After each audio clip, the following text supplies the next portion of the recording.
Fala pessoal, meu nome é Daniel e sou um dos especialistas em investimentos do Vai Pelos Fundos. Esse vídeo foi feito em parceria do Vai Pelos Fundos com o Funds Explorer.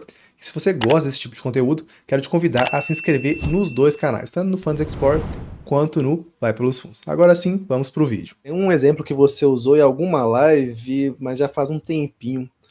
Me corrija se eu estiver errado. Mas você estava falando da comparação de uma padaria.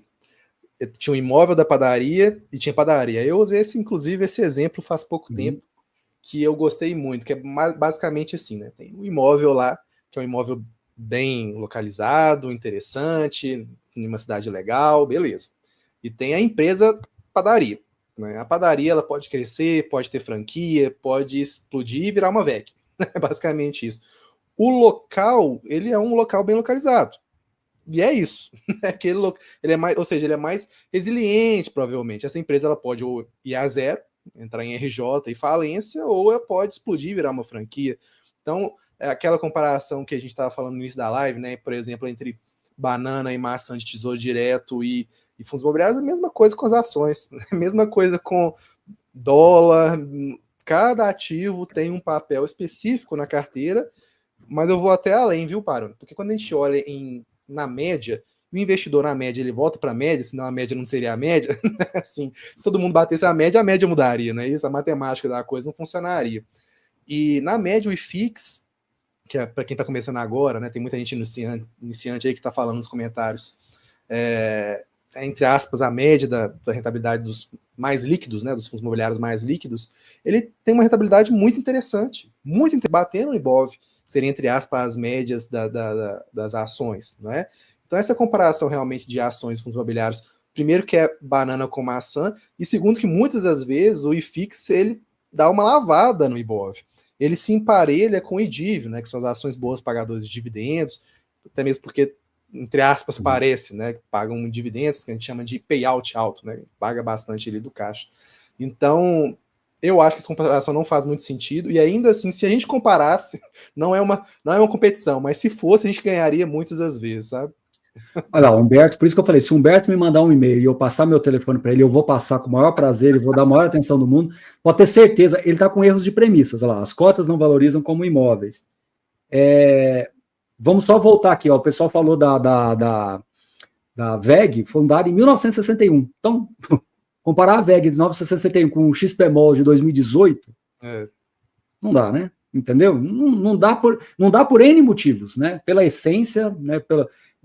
Pelo negócio, por tudo, né? Igual você está falando.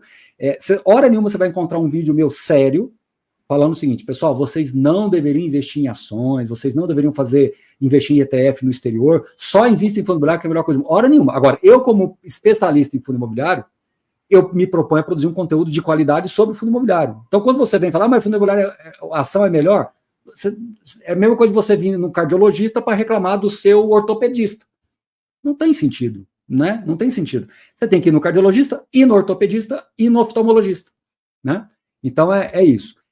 A questão dos fundos imobiliários de imóveis é uma provocação interessante, né? O fundo imobiliário, ele tem uma casca financeira em que ele pegou um imóvel, vamos falar de fundo de tijolo para não misturar as estações aqui. Ele pegou o imóvel e quebrou em pedacinho e colocou em cotas dentro de um fundo. A partir do momento que você lança isso, você faz um IPO, vamos falar assim, naquele momento, naquele D0 ali, existe uma correlação muito próxima daquilo que é o imóvel e daquilo que é o fundo imobiliário. Tudo bem? Se ninguém foi muito otimista no laudo, o preço é exatamente aquilo que está dentro do imóvel, aquilo que está dentro do mercado real, certo, Daniel? Beleza, então isso responde o Humberto. Porém, no primeiro dia, 1, 2, 3, 4, 5, 1000 dias para frente, o peso do fundo imobiliário acaba se tornando muito mais pelo financeiro do que pelo imobiliário. E aonde começa a ter essas assimetrias. Perfeito. Eu moro em Goiânia.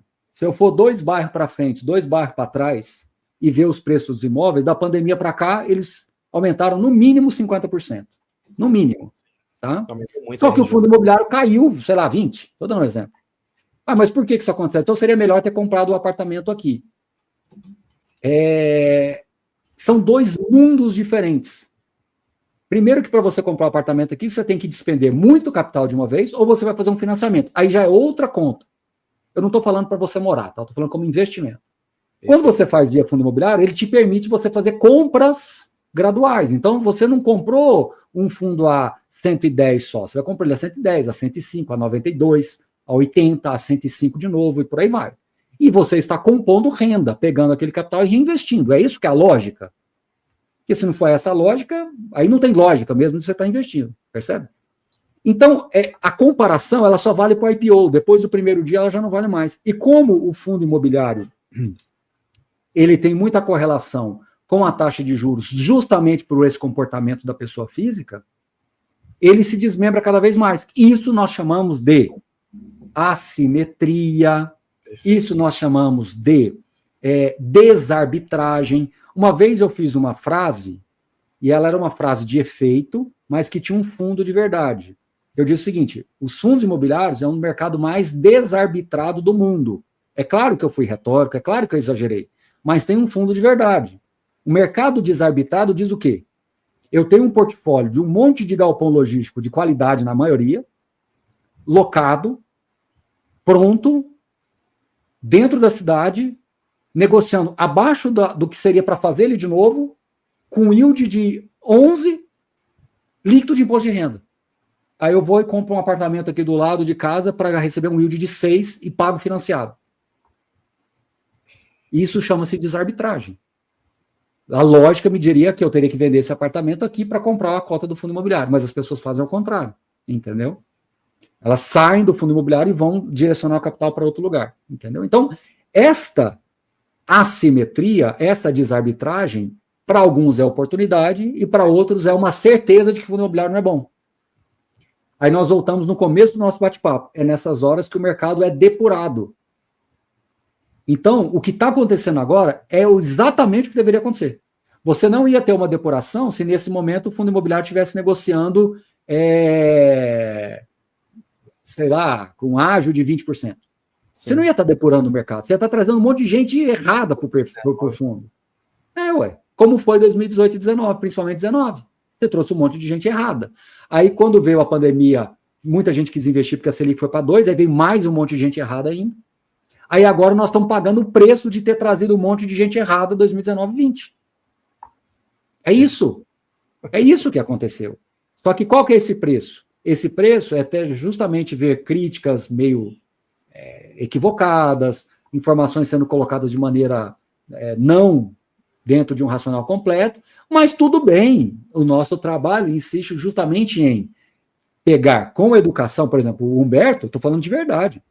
Se ele me mandar um e-mail, pode ter certeza que eu passo meu telefone e troco uma ideia com ele, converso com ele, porque eu não tenho objeção de conversar com ninguém, por mais crítico que seja fundo imobiliário, ou que seja contra fundo imobiliário. Não tenho mesmo.